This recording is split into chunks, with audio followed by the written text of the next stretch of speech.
মালদা শহরের সবচেয়ে ঐতিহ্যবাহী প্রাচীন রথ মকদমপুর ব্রজমোহন রাধারানীর রথ। এই রথ প্রায় ১৫০ বছরেরও বেশি পুরনো। এই রথের বিশেষত্ব এখানে জগন্নাথ, বলভদ্র, সুভদ্রার বদলে এই রথে ব্রজমোহন রাধারানী বিরাজ করেন এবং রথের দিন নগর পরিক্রমা করেন।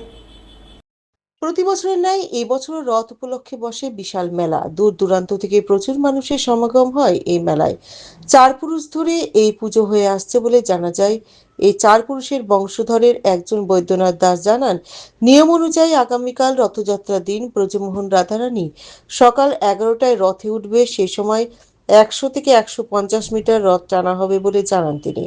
আবার ঠিক সন্ধ্যে ৬টায় ব্রজমোহন রাধারানী এলআইসি মোড় থেকে রথে করে সোজা গৌরোড মোড়ে অবধি রথ টানা হবে। গৌরোড মোড় থেকে ব্রজমোহন রাধারানীকে আবার মাথায় করে পাঠশালা, স্কুলে, মন্দিরে এনে রাখা হবে।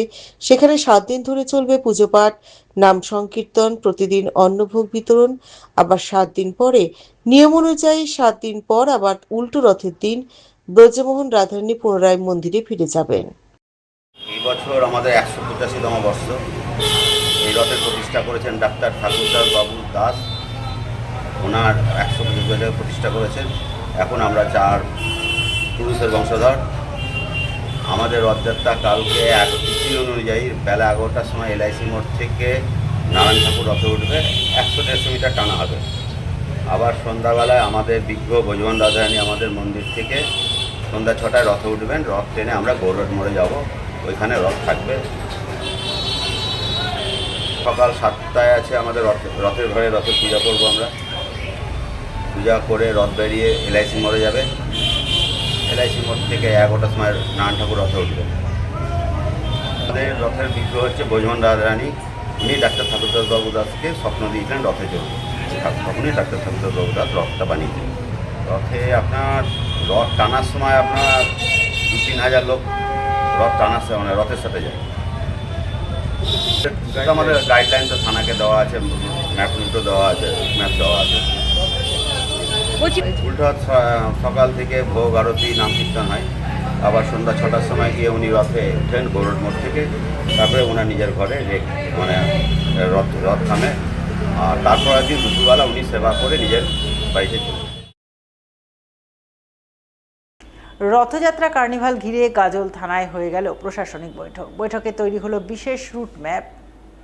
মঙ্গলবার আয়োজিত এই গুরুত্বপূর্ণ বৈঠকে বসতে ছিলেন বিভিন্ন রথযাত্রা কমিটি উদ্যোক্তারা। রথযাত্রার প্রস্তুতি ও আইন শৃঙ্খলা বজায় রাখার বিষয়ে আলোচনা করতে সভায় উপস্থিত ছিলেন মালদা জেলার অ্যাডিশনাল এসপি অভিষেক রায় এবং গাজল থানার আইসি কৌশিক ব্যানার্জি। বৈঠকে মূলত রথগুলি যাতায়াতের রুট বা পথ নিয়ে বিশেষ পর্যালোচনা করা হয়। চলতি বছর রথযাত্রা বৃহস্পতিবার অনুষ্ঠিত হবে। উল্লেখ্য, ওই দিন স্থানীয় হাটের কারণে এলাকায় সাধারণ মানুষের প্রচুর সমাগম ঘটে এবং বহু ব্যবসায়ী দোকানপাট খোলেন। এই জনাকীর্ণ পরিস্থিতির মধ্যে কিভাবে সমস্ত রথ সুষ্ঠুভাবে নির্দিষ্ট পথ ধরে গাজলে বিদ্রোহী মোড়ে এসে পৌঁছাতে পারে তা নিয়ে বিস্তারিত আলোচনা হয়। প্রশাসনের তরফ থেকে একটি নির্দিষ্ট রুট ম্যাপ বা পথ নির্দেশিকা তৈরি করা হয়েছে। সেই রুট মেনে সমস্ত কমিটির রথগুলি বিদ্রোহী মোড়ে একত্রিত হয়ে মূল কার্নিভালে অংশ নেবে। উৎসবের দিন যাতে কোনো ধরনের অপ্রীতিকর ঘটনা না ঘটে তার জন্য পুলিশ প্রশাসনের পক্ষ থেকে কড়া নিরাপত্তার ব্যবস্থা করা হচ্ছে। পাশাপাশি প্রতিটি রথ কমিটিকে নিজস্ব স্বেচ্ছাসেবক রাখার আবেদন জানানো হয়েছে। রথযাত্রা কার্নিভালকে সর্বাঙ্গ সুন্দর ও শান্তিপূর্ণ করতে গাজলে এখন জোর কদমে প্রস্তুতি চলছে। আজ আমাদের গাজল থানাতে রথ কার্নিভাল নিয়ে আমাদের একটি মিটিং ডাকা হয়েছিল। সেখানে আমরা সকল রথ কমিটির পক্ষ থেকে উপস্থিত হয়েছি এবং সেখানে আমাদের প্রতি বছর নয়, এবছরে আমাদের ৫ম বর্ষ পদার্পণ করছি। তাতে আমাদের সমস্ত রথ কার্নিভাল কমিটি থেকে এসেছিলাম, আমরা উপস্থিত হয়েছিলাম এখানে।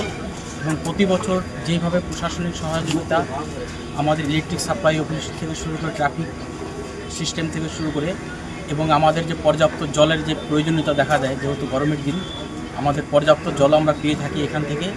এবং বিগত দিনগুলোতে আমরা দেখেছি খুব সুন্দর প্রশাসনিক সহযোগিতার ফলে আমরা আমাদের এই রথ কার্নিভালটাকে সুন্দরভাবে সম্পন্ন করতে সফল হয়েছে।